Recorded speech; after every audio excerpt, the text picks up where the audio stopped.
Hello and thank you for joining this lesson. This is Distinction KJSEA Integrated Science Section B. This is a continuation of the paper that we covered Section A. So if you missed Section A, no worries. The link is in the description below. Kindly go check it out first, then come back so that we can continue with Section B. So with that, without much saying, let us dive into the questions. So the first question here we have reads, study the diagram below of the human skin and answer the questions that follow. So here we have a cross-section of a human skin. We're going to use this diagram to answer these questions. So part A, the question is asking, the tube through which sweat passes through to the skin surface is labeled as.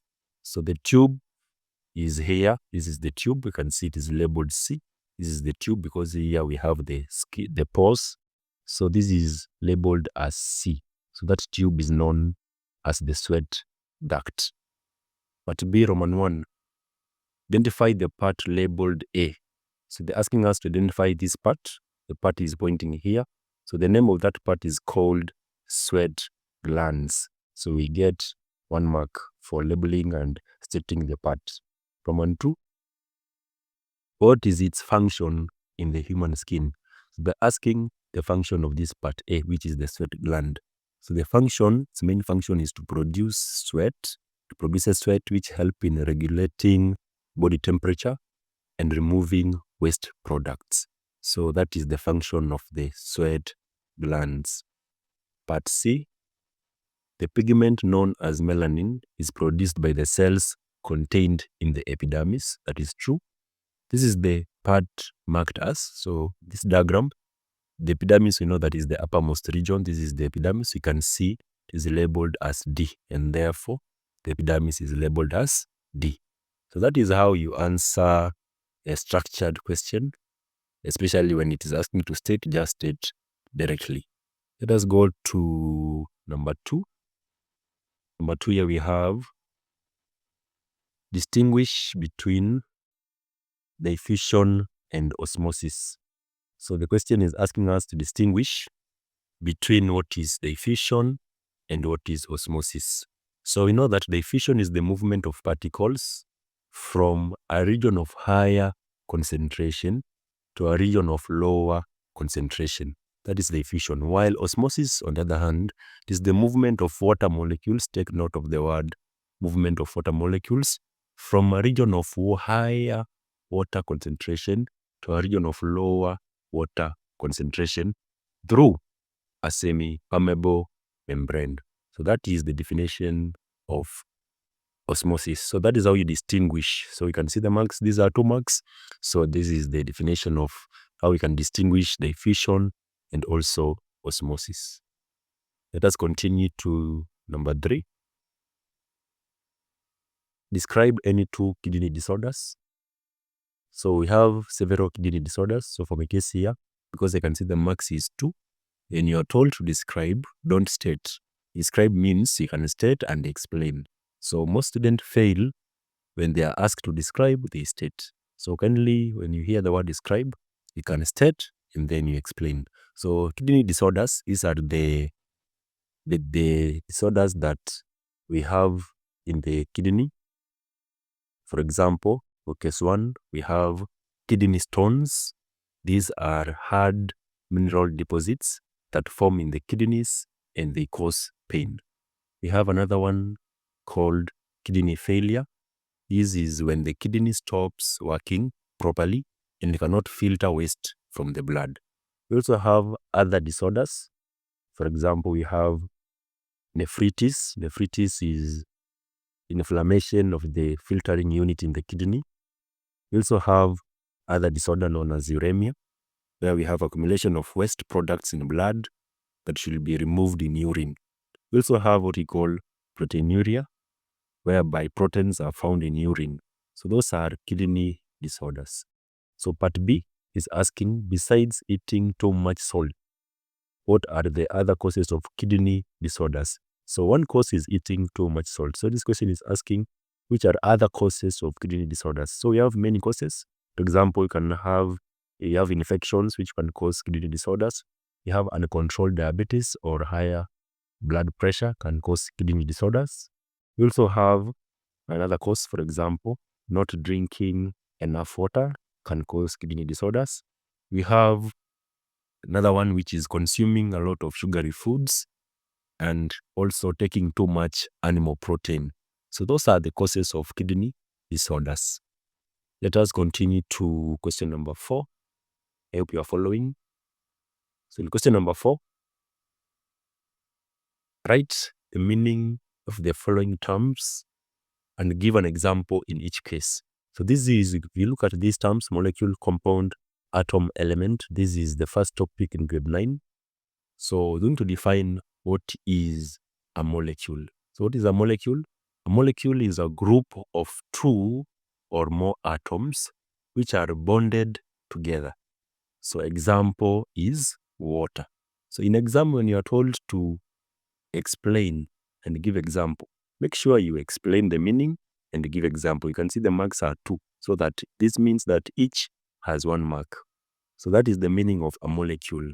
Number 2B, what is a compound? A compound is a substance made up of 2 or more different elements which are chemically combined, or you can say chemically bonded together. So example of a compound is sodium chloride. You can see I have 2 elements, that is sodium and chlorine, which makes chloride. So this is a compound. But C, what is an atom? An atom is the smallest unit of an element that retains the properties of that element. So that is an atom. A good example is hydrogen atom. It is H. Part D, define element. An element is a pure substance made up of only one type of atom. So example is oxygen. Oxygen is an example of an element. Remember, we have covered the first 20 elements. So we have other elements like hydrogen, helium. So is a pure substance which is made up of only one type of atom. So that is how you define. You can see it is 2, 2. One for defining, the other one for giving an example. Let us continue to question number 5. Question number 5 is saying elements have different uses in day-to-day life. Giving an example. So elements, then you are told giving an example. So state 4 uses of elements in the society. So for my case, I've chosen 4 elements and I've given the uses. For example, iron used in construction and making tools. Iron is very popular, making things like panga and so on. Copper is used in electrical wiring due to good conductivity. Copper is a very good conductor of electricity. We have aluminum, which is used in kitchen utensils. It is used in making cooking utensils and airplane parts. The reason is because aluminum is a very good conductor of heat.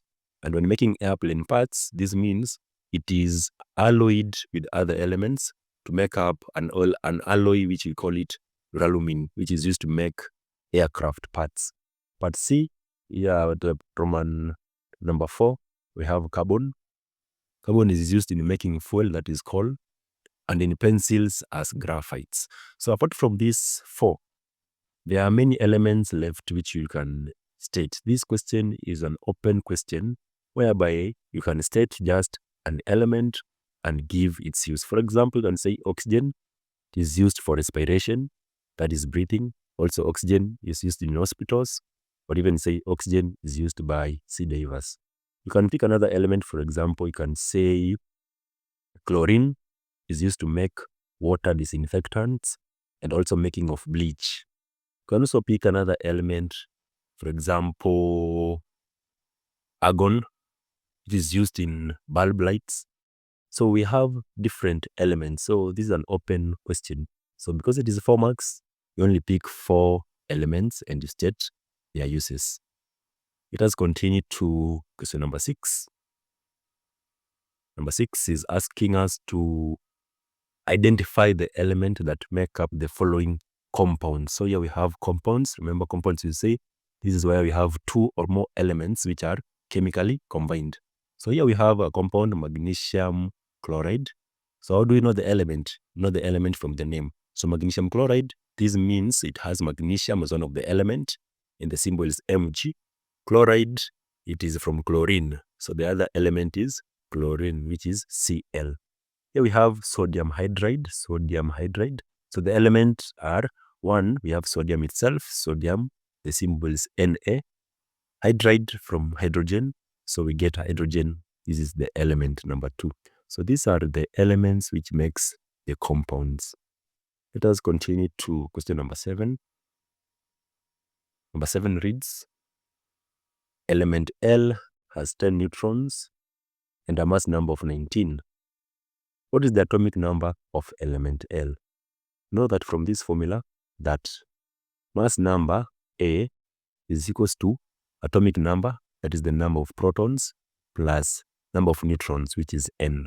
So you can see the mass number is 19. So I put here 19 is equals to the atomic number, which you don't have, which is the question is asking, plus the number of neutrons. I can see it has 10 neutrons. So by doing simple mathematics, I can take this positive 10, the other side of the equation, it becomes minus. So I remain with Z, which is the atomic number is 19 minus 10.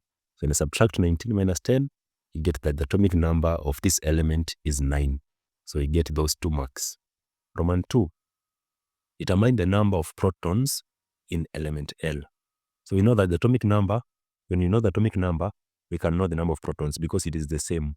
So when an atom has 12 protons, then its atomic number is 12. So this means since this atomic number is 9, then the number of protons is also 9. So it has 9 protons. Part B, draw the atomic structure of element L. So here we have to write the electron configuration. So for 9 protons, you know that the first energy level takes a maximum of 2 electrons. So we start with 2. Then the next, we take maximum of 8. So for this case, there are 9 protons. I've picked 2, so I'm remaining with 7. So the second energy level, you'll have 7 electrons. So I'm going to draw the nucleus first. You start with the nucleus, and then the first energy level, and then the second energy level. So I'm going to put my electrons there. So there are 9. So I'm starting with the first one. Takes a maximum of 2. So 1, 2. Second one are 7. So 7, 1, 2, 3, 4, 5, 6, and finally 7. That is how you draw the atomic structure. Part C, identify the name of element L. So we know that from number 1, we have hydrogen. Number 2, we have helium. Number 3, we have lithium. Number 4, we have beryllium. Number 5, we have boron. Number 6, we have carbon. Number 7, we have nitrogen. Number 8, we have oxygen. Number 9, we have fluorine. So you can see, since the atomic number is 9, or it has 9 protons, then the name of the element L, can say it is called fluorine. So 1 mark for that. Part D, represent the mass number and the atomic number of element L. So how do we represent this? So if you have an element X can be any element. You usually start with the mass number at the top, A, and then at the bottom we put the atomic number, Z. Since this number is fluorine, for our case, you can see the element is fluorine. You can write capital F, and then you put the mass number. The mass number was 19 from the question given, so we put 19 up, and then down we put the atomic number, which is 9. So this is you have represented the mass number, the atomic number of this element L, which is fluorine. So continuing with the question, we are going to question number 8. This is physics, pressure. Pressure, you covered it in grade 8. It is asking explain how pressure in liquids is applied in siphoning. So what is a siphon? A siphon typically consists of a tube filled with liquid, with one end placed in a higher container source and the other in a lower container, which is the destination. And once the flow starts, liquid moves from the higher container to the lower one, even if part of the tube goes above the starting level. So this is how pressure in liquid can be used to siphon. It is used at our homes when you want to draw water from one container to another. So it is application of pressure in liquids. Part B, car brakes. How does it work? Pressure in liquids, specifically the hydraulic fluid, is used to transmit force efficiently from the brake pedal to the brake pads or shoes. This system is based on Pascal's principle, which states that pressure applied to a confined fluid is transmitted equally in all directions. That is the Pascal's principle, that pressure applied at one part of an enclosed liquid, it is transmitted equally to all other parts. So when you press the pedal, the pressure applied on that hydraulic fluid is transmitted to the brake pads or the shoes, which makes the car to stop.